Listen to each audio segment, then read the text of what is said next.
Hello and welcome and namaste from New Delhi. You're watching DD India News Hour. I'm Gautam Roy. Coming up over the next 1 hour. Prime Minister Narendra Modi to hold bilateral talks with Chinese President Xi Jinping, also to attend Shanghai Cooperation Organization Summit in Tianjin. The PM is to share his thoughts with people of the country and abroad in the 125th episode of the monthly radio program Mann Ki Baat.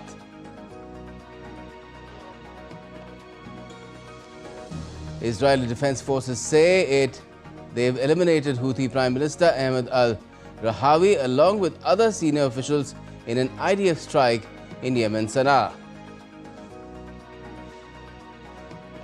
And in sports, India's campaign ends at the Badminton World Championships in Paris.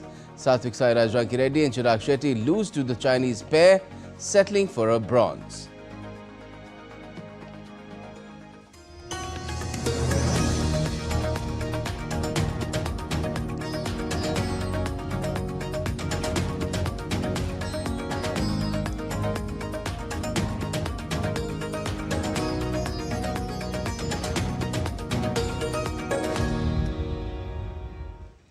Prime Minister Narendra Modi is visiting China for the much-anticipated Shanghai Cooperation Organization Summit.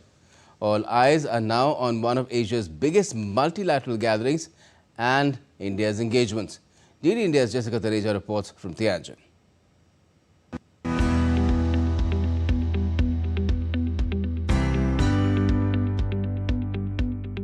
Prime Minister Narendra Modi's participation at the Tianjin SCO summit represents a significant moment for India's role within this important Eurasian regional bloc, where India has been a full member since 2017 and previously held the presidency of the Council of Heads of State.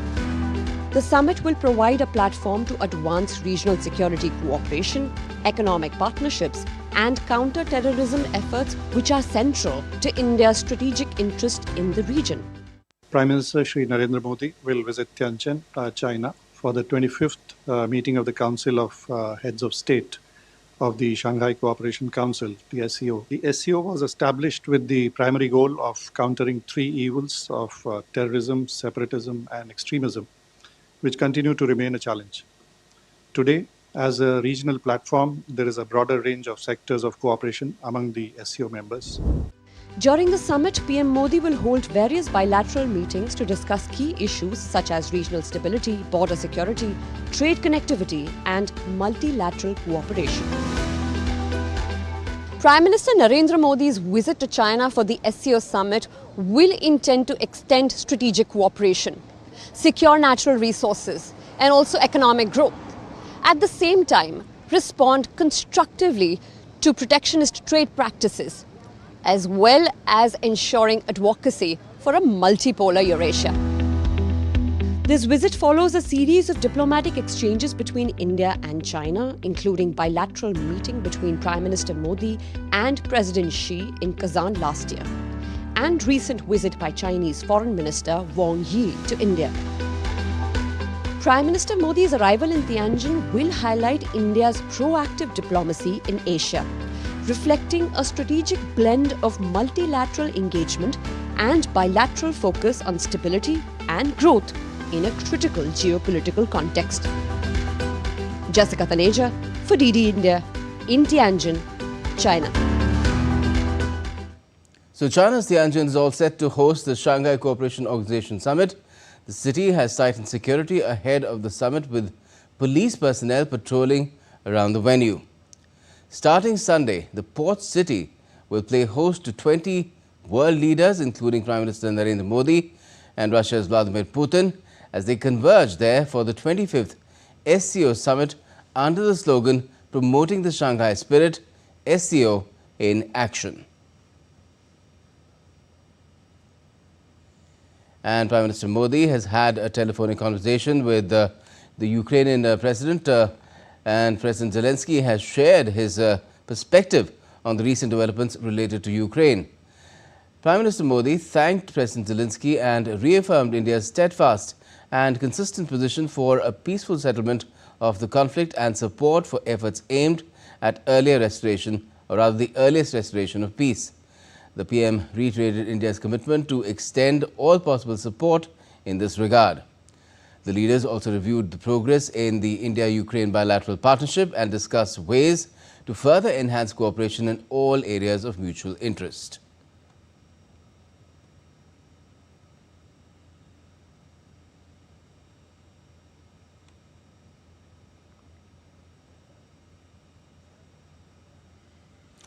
And Prime Minister Modi will also share his thoughts with the people of the country and abroad in the Mann Ki Baat program on All India Radio at 11 a.m. Indian Standard Time on Sunday. That's today, in just a few hours from now. This will be the 125th episode of the monthly radio program. The program will be broadcast across the entire All India Radio and Doordarshan network. It will also be live streamed on YouTube channels of AIR News, DD News, the PMO and the Ministry of Information and Broadcasting. Now, Defence Minister Rajnath Singh has addressed the conclave in New Delhi on Saturday. The theme of the conclave was warfare in the 21st century. The minister said that in today's era of terrorism, pandemics and regional conflicts, self-reliance in defence is not merely an option but a condition for survival and progress. The minister said that the Indian government, under the leadership of Prime Minister Modi, has always believed that a self-reliant India alone can safeguard its strategic autonomy. He stressed that self-reliance in defence should not be confused with isolation. The minister hailed India's strength to withstand global pressures and emerge stronger. He added that it is the nation's youth, energy, technology and possibilities which move the nation towards self-reliance. India's External Affairs Minister Dr. S. Shankar on Saturday held a telephonic conversation with his Finnish counterpart Elina Valtonen. Both the leaders held discussions centered around the Ukraine conflict and its ramifications. The External Affairs Minister took to social media site X and wrote, and I quote, "India should not be unfairly targeted in that context." He added that India has always advocated dialogue and diplomacy. Now, Commerce Minister Piyush Goyal addressed a gathering of industry leaders along with Dr. Thani Al-Zayudi, Minister of Foreign Trade of the UAE. In his speech, the minister encouraged stakeholders to leverage growth opportunities and explore new avenues of collaboration. He emphasized the immense potential of to deepen the India-UAE trade and investment partnership with enhanced cooperation in critical sectors such as green energy, artificial intelligence, fintech, food security and healthcare innovation. Earlier, the Commerce and Industry Minister co-chaired a meeting alongside Dr. Thani Al-Zayudi, that is the Minister of Foreign Trade of the UAE, with stakeholders from the Indian pharmaceutical industry. Discussions centered on exploring new opportunities for the Indian pharma industry, streamlining regulatory processes and mutual recognition of standards aimed at further strengthening bilateral cooperation in the sector.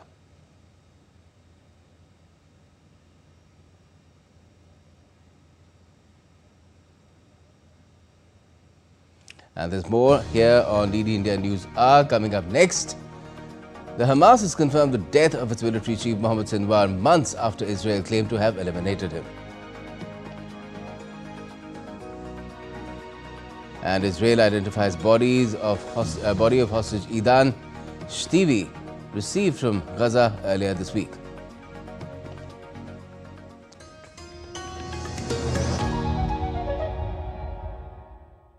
Can the US launch a bombing campaign against Iran? The Philippines vessel suffered structural damage. The saga of child sexual abuse is the United States China's debt trap strategy. Truth is stranger than fiction. But sometimes hard to uncover.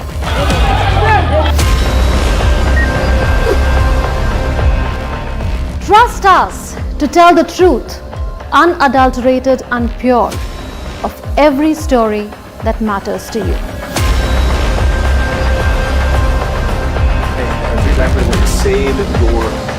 You read between the lines, cut the clutter and connect the dots to get you the full picture. Watch Connecting the Dots at these times with me, only on DD India.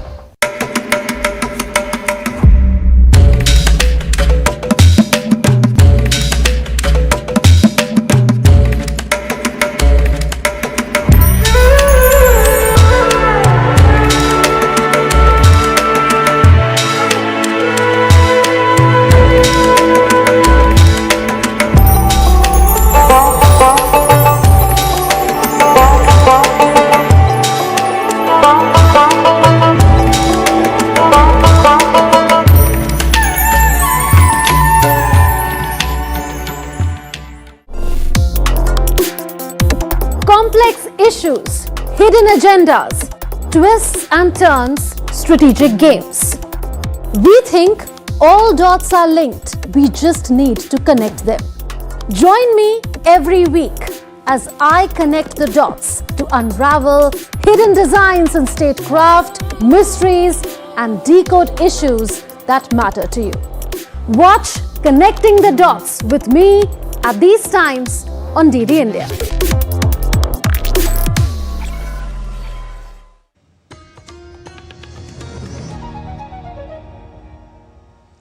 Welcome back. You're watching DD India News Hour. I'm Gautam Roy. Now, the Hamas has confirmed on Saturday the death of its Gaza military chief Mohammed Sinwar a few months after Israel said it killed him in a strike in May. The Hamas did not provide details on Sinwar's death but published pictures of him along with other group leaders describing them as martyrs. Mohammed Sinwar was the younger brother of Yahya Sinwar, the Islamist faction's chief, who co-masterminded the 7th of October 2023 attack on Israel and whom Israel had eliminated in combat a year later. Mohammed was elevated to the top ranks of the group after the death of his brother Yahya.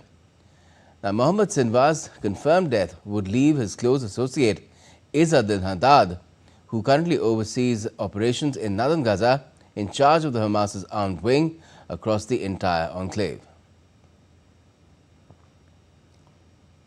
Now, the Prime Minister of Yemen's Houthi government and several other ministers were killed in an Israeli strike on the capital Sana'a, the head of the Houthi Supreme Political Council said on Saturday, in the first such attack to kill senior officials. Israel said on Friday that the airstrike had targeted the Iran-aligned group's chief of staff, defense minister and other senior officials, and that it was verifying the outcome. Ahmed Ghalib al-Rawi became Prime Minister around a year ago, but the de facto leader of the government was his deputy, Mohammed Muftah, who was assigned on Saturday to carry out the Prime Minister's duties. The Iran-backed Houthis, who have launched repeated drone and missile attacks on Israel since the Gaza conflict erupted in October 2023, vowed to avenge his death. Israel has been striking Houthi targets for months in response to the rebels' attacks, which they say are in support of the Palestinians in Gaza. Now, the remains of Israeli hostage Idan Shtivi have been identified following a military operation in Gaza earlier this week, which retrieved the remains of 2 hostages.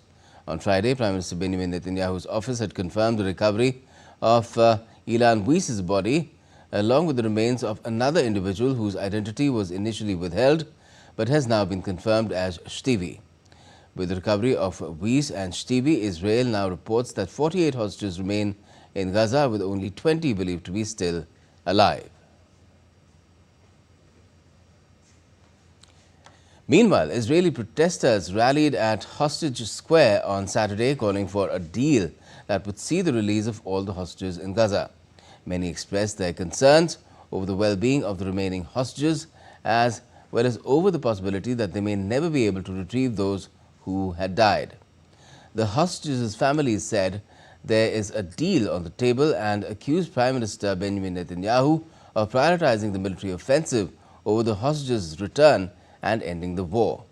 Netanyahu's office announced on Friday that the retrieval of Ilan Wies's body, along with the remains of another hostage whose identity is now known to be that of Idan Shtivi, but had not been disclosed at that time.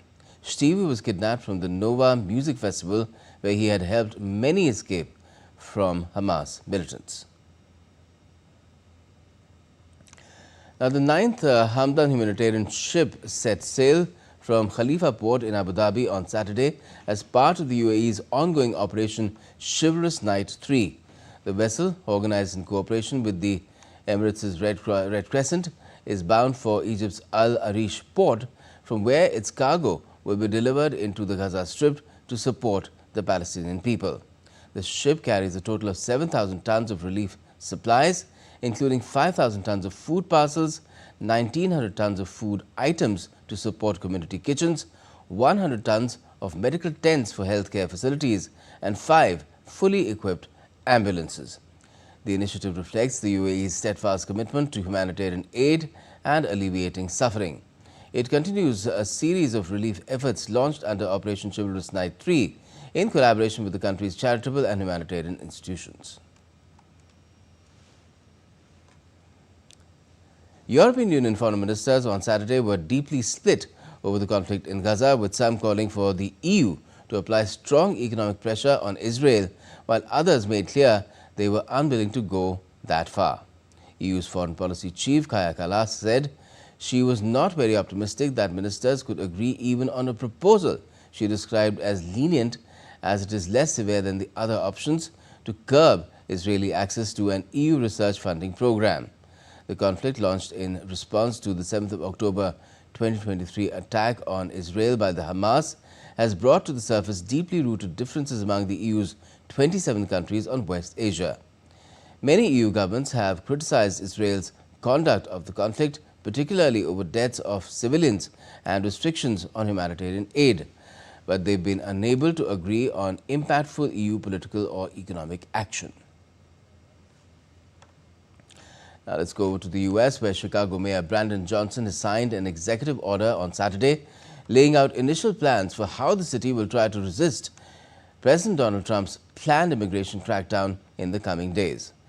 The mayor's order provides guidance and directives to the city's agencies and law enforcement in the midst of escalating threats from the federal government.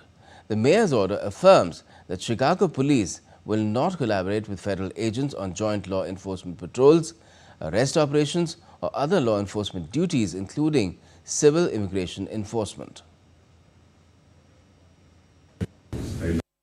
This order affirms that the Chicago Police Department will not collaborate with military personnel on police patrols or civil immigration enforcement. We will not have our police officers, who are working hard every single day to drive down crime, deputized to do traffic stops and checkpoints for the president. We will protect our Constitution, we will protect our city, and we will protect our people. We do not want to see tanks in our streets. We do not want to see families ripped apart. We do not want grandmothers thrown into the back of unmarked vans. We don't want to see homeless Chicagoans harassed or disappeared by federal agents. Meanwhile, Donald Trump labeled the governor of Illinois, J.B. Pritzker, crazy for his opposition to the deployment of the military to Chicago. Trump, in a social media post on Saturday, called Illinois governor crazy and pathetic over crime in the city of Chicago. He then described Washington, D.C. as a crime-free zone. Now, protesters in the United Kingdom marched outside hotels being used to house migrants on Saturday as immigration becomes a dominant political issue in Britain. Protests erupted in Scotland and Skegness against immigration following a court ruling on Friday allowing asylum seekers to remain at the Bell Hotel in Epping.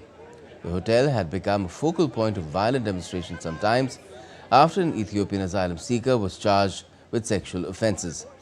The ruling reversed an earlier High Court injunction and comes at a time when the UK is experiencing a record surge in asylum applications and more than 28,000 migrant arrivals by small boats this year. A US-guided missile cruiser, USS Lake Erie, was seen crossing the Panama Canal from the Pacific to the Caribbean after the Trump administration deployed warships near the coast of Venezuela. The United States has said the deployment of warships to the southern Caribbean near Venezuela's territorial waters was an anti-drug trafficking operation. Washington has accused Venezuelan President Nicolas Maduro of leading a drug cartel and has doubled the bounty for his capture to $50 million USD.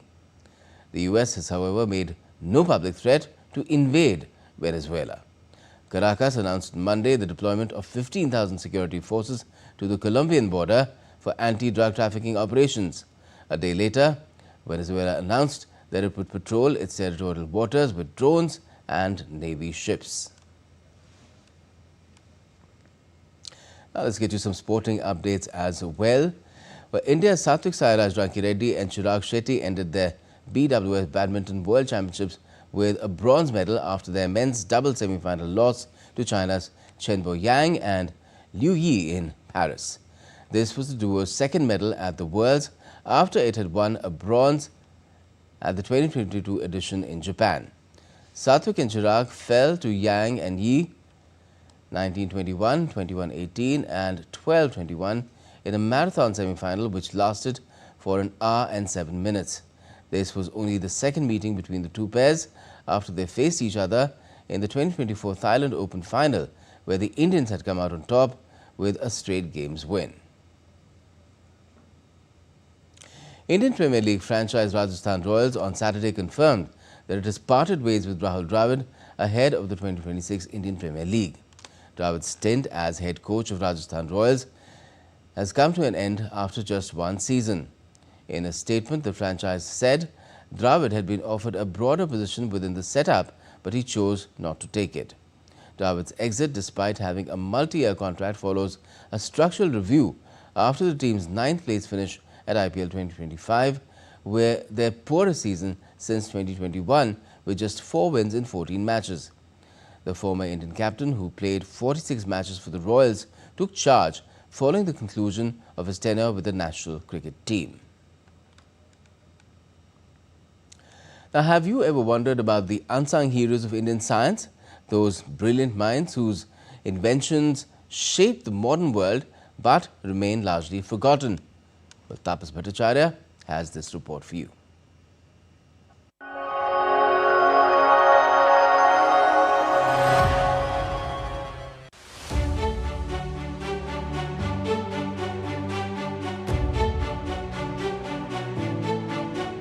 Before Google, before NASA, India had its own geniuses, pioneers who transformed the world, yet history overlooked their names.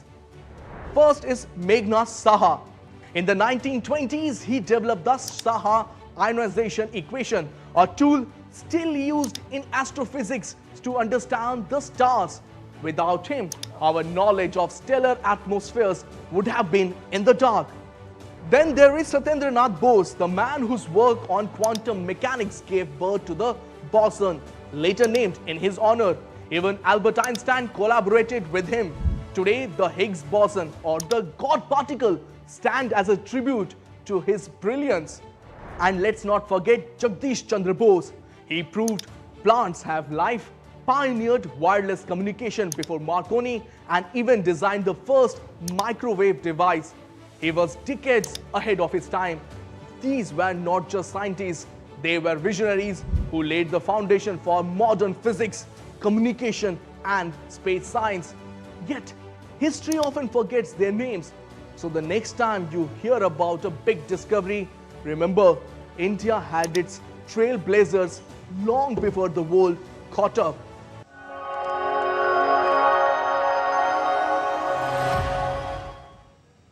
And that's all we have for this edition of DD India Live, but let us know your thoughts on the news of the day. And for those on the go, you can get all the latest news and updates from India and across the world on DD India's mobile app. It's available on both Android and iOS. Just scan the QR code, download the app. And we'll be back with more news as it breaks here on DD India. I'm Gautam Roy, and from all of us here in Delhi, thanks for watching DD India Live.